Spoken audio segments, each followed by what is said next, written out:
do humans, flies, and worms have in common? More than you might think. In fact, even scientists have been amazed to find that the genes that control early development in fruit flies and humans are essentially identical. And genes associated with heart disease in humans have the same metabolic functions as related genes in yeast. As a result, model organisms like mice have become even more important and relevant to health research.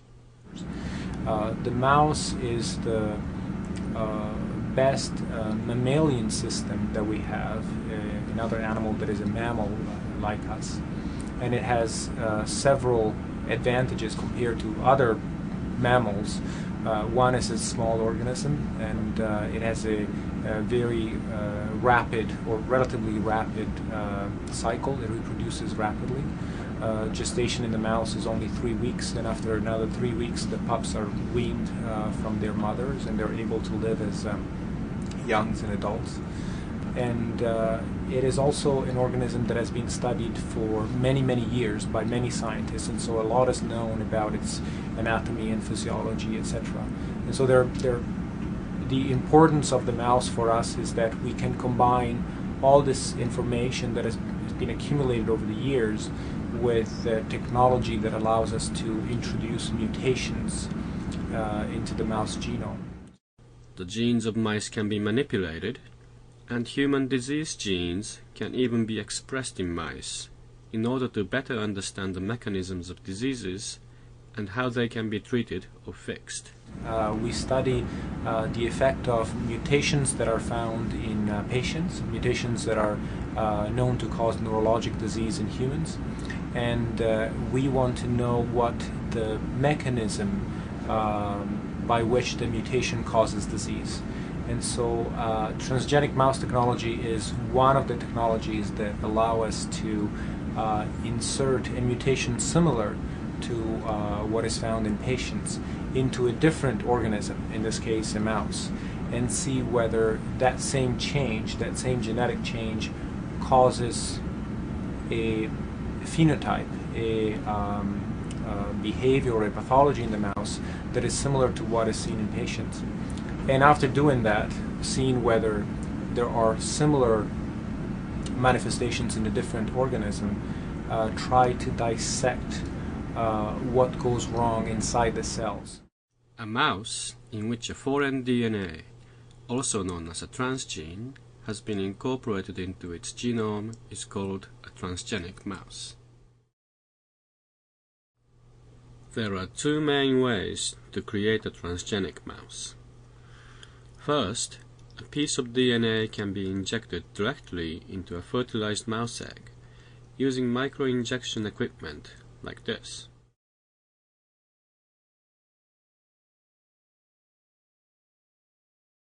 The injected DNA can become incorporated into a random location in the genome.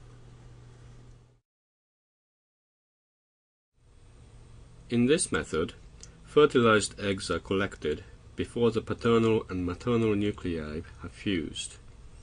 At this stage in development, each nucleus is called a pronucleus.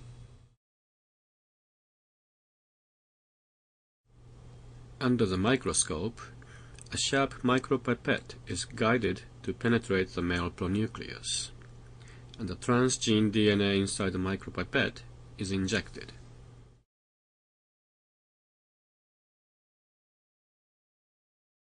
These eggs are then implanted into a foster female mouse, and the pups are born 3 weeks later.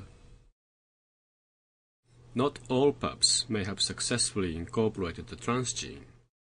To test which pups have the transgene, a small sample is taken from the tail and analyzed by PCR and gel electrophoresis.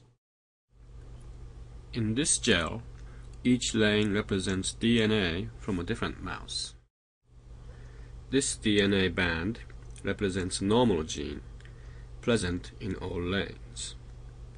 This DNA band represents a transgene, which is only present in some lanes. The lanes with both normal gene and transgene represent transgenic mice. The lanes with only the normal gene represent mice where the transgene did not successfully incorporate into the genome. Mice that have the transgene are bred with wild-type mice.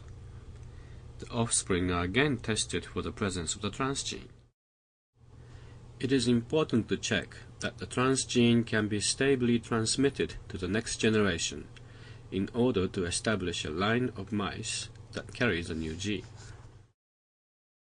The direct injection technique is limited because the transgene inserts in a random location, often with multiple copies, producing results that can be complicated to interpret.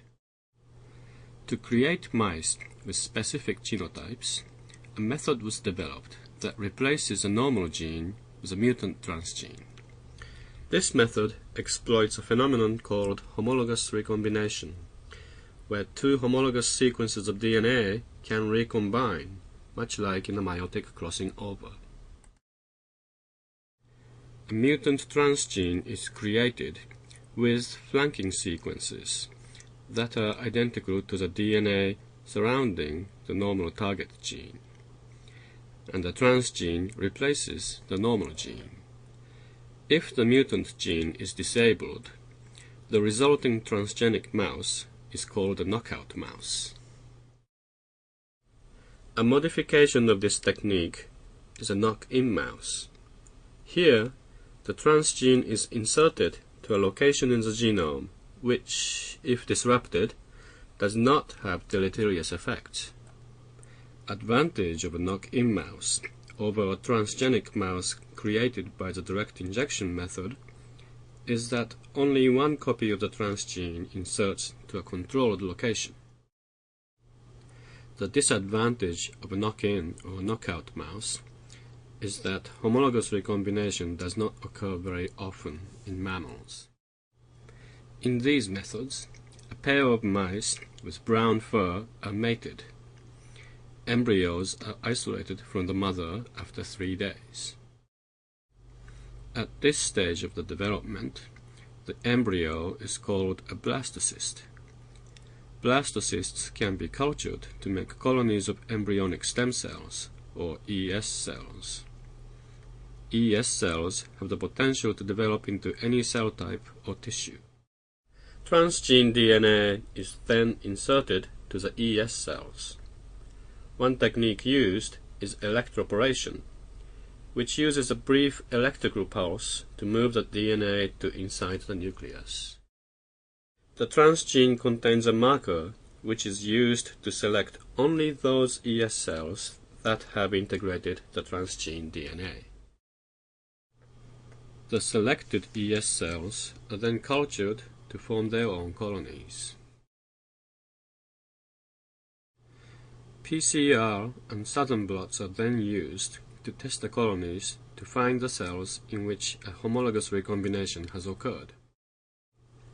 These cells are then maintained in the culture and used in subsequent steps. For the next step, blastocysts are collected from a mouse, this time an albino. yeast cells are then injected into the blastocysts under the microscope, and the blastocysts are implanted into a foster mother and allowed to develop. The offspring that results is a chimera. A chimera is an organism containing tissues with different genotypes. These chimeras have some parts that developed from the albino blastocyst cells, and other parts from the injected yeast cells, which originally came from the brown mice. Which part of the body comes from which cells is entirely random. To establish a line of mice with a new transgene, it is necessary to find chimeras whose germline cells, that is, sperm or egg cells, have developed from the injected yeast cells. This is done by breeding the chimeras with albino mice. In some chimeras, the germline cells are not from the yeast cells, and the offspring will be albino. In others, the germline cells are from the yeast cells, and the offspring will be brown. These mice can be used to found the colony. From the initial designing steps of the transgene DNA, it can take 1 to 2 years to develop a line of mice by this method. The transgenic mouse technology involves a whole suite of molecular biology techniques and a well-organized mouse facility with dedicated staff. It is one of the most powerful tools available to biomedical sciences today.